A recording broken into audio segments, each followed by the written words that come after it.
confidence comes from the ability of wanting to learn.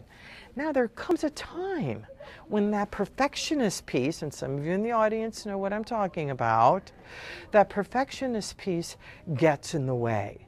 Why does it get in the way? Because you want things to be 100%. So what happens is nothing is ever 100%.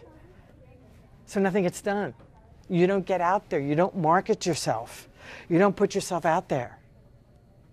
And if you're too scared to put yourself out there, how are you going to bring the attention and the business to yourself that you want? It doesn't happen, does it? No, it doesn't happen.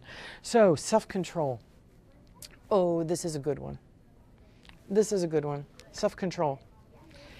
Here's the thing with the lens of self-control. There are so many times that I want to speak my mind. And I look at a situation and go, you get a lot more honey. As my father would always say, you get a lot more with honey than with vinegar. So I zip it. Because if I said everything that I thought, I'd get myself into so much trouble. And the thing with self-control is, what I've learned is when there's something I really want to say, and I ask my inner guidance system, am I supposed to say this? And I get this weight. Inevitably, every single time, just the right moment shows up when I can say what I need to say at just the right time, just the right place. And it usually ends up being one where it's less reaction than the initial knee-jerk reaction.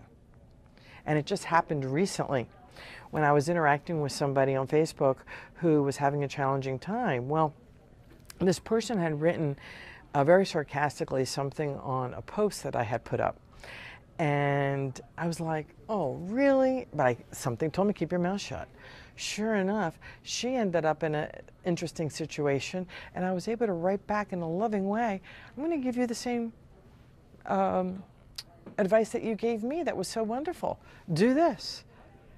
And I was able to say it with a lot of love, and she started laughing because she knew exactly where I was coming from. And what ended up happening was we got into a dialogue that actually helped her heal something that was going on in that moment in time.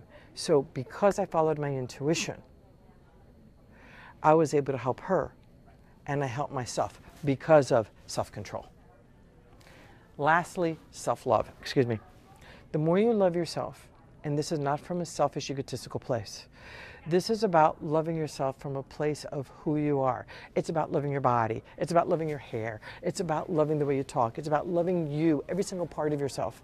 When I wake up in the morning, I start saying, thank you toes, thank you feet, thank you ankles, thank you knees, thank you hips, thank you face, thank you whatever. Because let me tell you, there are times I get very frustrated. And I want to look better than I do. But guess who can do that? There's only one person who can do that. Moi. So I work on that. I work on that. And the self-love piece is also about business. What about business? Are you comparing yourself to everybody else out there? Because if you're in business for yourself and you're comparing yourself to everybody else out there, guess what's happening? You're not loving yourself enough to be you.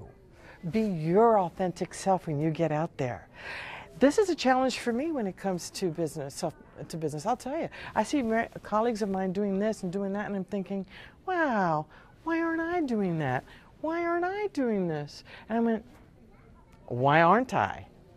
And instead of going to this place of lack of self-love and envy, I go to a place of, I can do this.